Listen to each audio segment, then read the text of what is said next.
My name is Jason Perkins, and this is for my mock video, a mock interview video.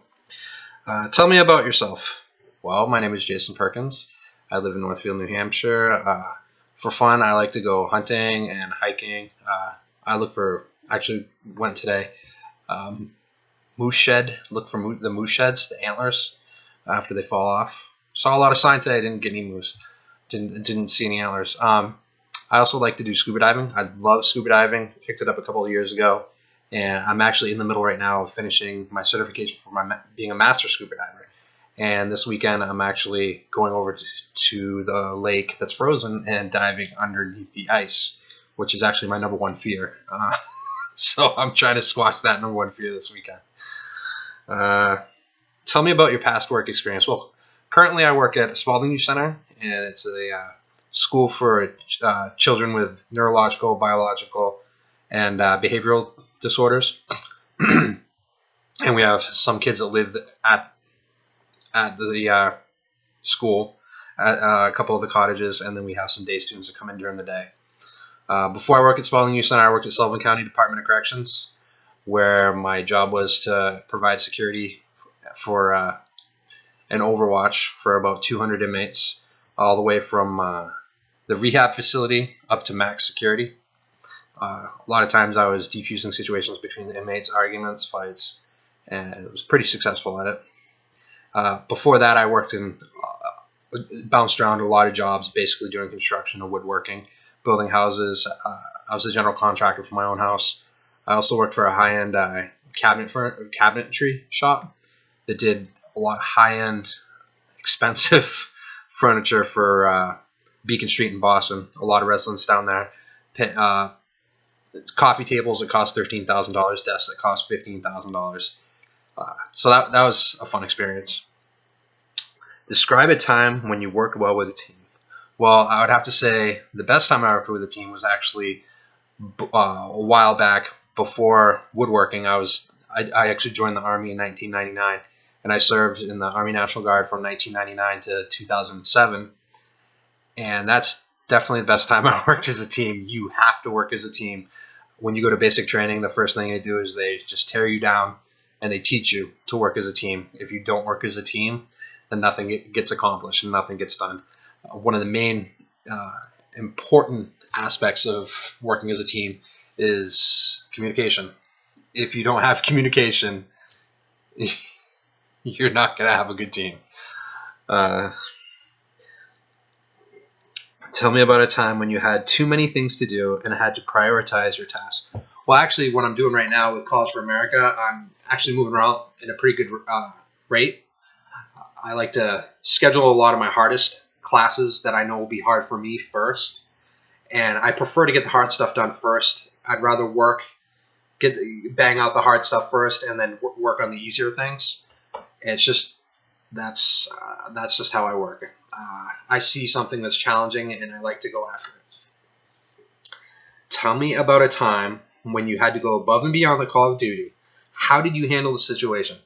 Well, this situation was actually when I was in Baghdad, Iraq. I served back in 2004 and 2005. I went with the Mountain Infantry Unit over to the Sunni Triangle in Iraq. And my job was to go out on convoy security, because the insurgents like to attack our convoys and take our food and just our fuel, everything. And another part of my job was actually going out at night on patrol and picking a fight with the bad guys, trying to find out where they were, clearing buildings, clearing bombs on the side of the roads, protecting convoys. And one night we were coming in off the elevated highway into Baghdad, and all the lights in Baghdad went off. And I remember just seeing mortars come in, rockets come in, heavy machine gun fire come in, and it was laid out. My whole convoy is about a mile long to a mile and a half long in front of me, and I could just see the whole convoy getting hit. And I just remember thinking, "Oh my gosh, I'm gonna die!" But praise the Lord, I didn't. When we got through the kill zone, I got the call over the radio that the vehicle in front of me, the driver had been shot, and so I got out of my Humvee and went up to the vehicle, and sure enough, there's blood all over him. And It was pretty high stressful because I was also getting pop shots taken at me. So I had I called one of my fellow soldiers up, a team to provide cover fire for me. And as soon as I opened this guy's chest, his lung fell out. And I'm a combat lifesaver, so I've trained for this, but you never know how you're going to react until you see it. And actually, the training just kicked right in, and I put the lung back in his body, and I was able to do a reclusive dressing on him. A reclusive dressing is that way, so if his lung collapses, I can stick my finger up inside the dressing and burp him.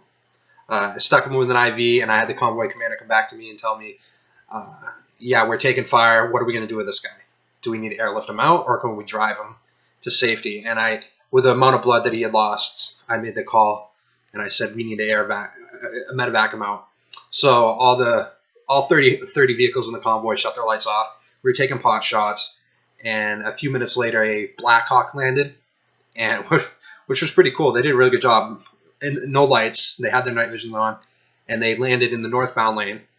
And we were able to pick up the TCN driver, which is Third Country National, and put him inside the Black Hawk, and the Black Hawk took off. And then we from there, we proceeded to Baghdad International Airport. And as a result of that, my commander came in the next day, and he's like, Jason, I heard what happened last night. Actually, he said Specialist Perkins. I heard what happened last night. And he just wanted to let me know that the guy lived. So I thought that was pretty cool with the training that I'd received. It kicked in. I was under a hard, stressful situation, but I was still able to make it happen. And one of the things that actually helped out while I was putting him back together, basically, too, is I'd actually learned to speak some basic Arabic. So I was able to speak with him in Arabic, and I let him know what was going on. And that was pretty neat. So.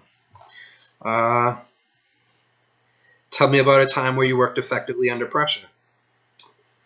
Well, okay, effectively under pressure. Well, there was another time where we were doing a patrol, and an insurgent popped up in the tall grass about 15 yards in front of me with an RPG. He was about 13 or 14 years old. And I had to take him out. It was part of my job. And after I took him out, his friend was about 100 yards behind him in a tree, and he tried shooting me in my vehicle, and that didn't work out for him. Those two faces on those two individuals I remember for the rest of my life. It was definitely a highly stressful situation. I actually got diagnosed with PTSD as a result of my time overseas, and that one situation is the situation that I remember the most. But as a result of my actions, I defended my position, I defended my team. If I hadn't done that, I wouldn't be here. And so we turned around, and we were in a kill zone, and we were actually helping the Marines were in Fallujah at the time. And all the insurgents were coming out of Fallujah in through Mushada, and that's what we were tasked with, is blocking them in Mushada. And so we actually came in on heavy fire as soon as we turned around. And so I was getting shot at from windows, behind walls, and the problem was they do spray and pray, where they take their weapons, they go up over the wall, and they shoot them at you. But I couldn't penetrate the wall with what I had for a weapon. So I actually took a AT-4M136 40mm rocket, and I had 4 guys shooting at me behind a rock wall, and I was able to put a 16-foot wide hole in that wall with a rocket. They didn't return fire, but we found out at the end of the day that we had taken care of a lot of bad people that were setting bombs and killing soldiers and torturing civilians. So that was a stressful situation. Give me an example of a time when you showed initiative. Okay. Initiative. Oh, so many times. Well, basic training. They always talk about, be quiet and sit in the back. And, with basic training and the military, they train you to become a leader. There's an acronym. It's called leadership. LDRSHIP. Loyalty, duty, respect, selfless service, honor, integrity, and personal courage. And those are the 7 Army Corps values that we live by. It's important to step forward in situations. It's important to take ownership in situations. If you mess up, admit that you messed up and take your licks and keep rolling on. So, is there anything else you would like us to know about? Anything else? Well, being in my military background, I'm a hard worker. Excuse me. Right now, I'm actually working 40 hours a week, and on top of that, I'm putting 40 to 50 hours into my schoolwork.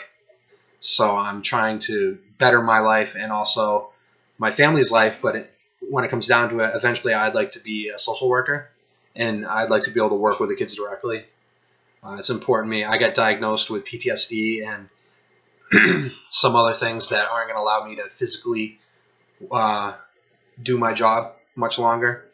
So what I'd like to do is, if I can't play with the kids and hang out with the kids, I'd like to actually treat the kids and diagnose and help in that. So that's one of the things that I'm working towards with my education. One of the things that I always wanted was a college education, and I actually got awarded a full scholarship for my work for this. So it's really important to me. So, and I think that's it.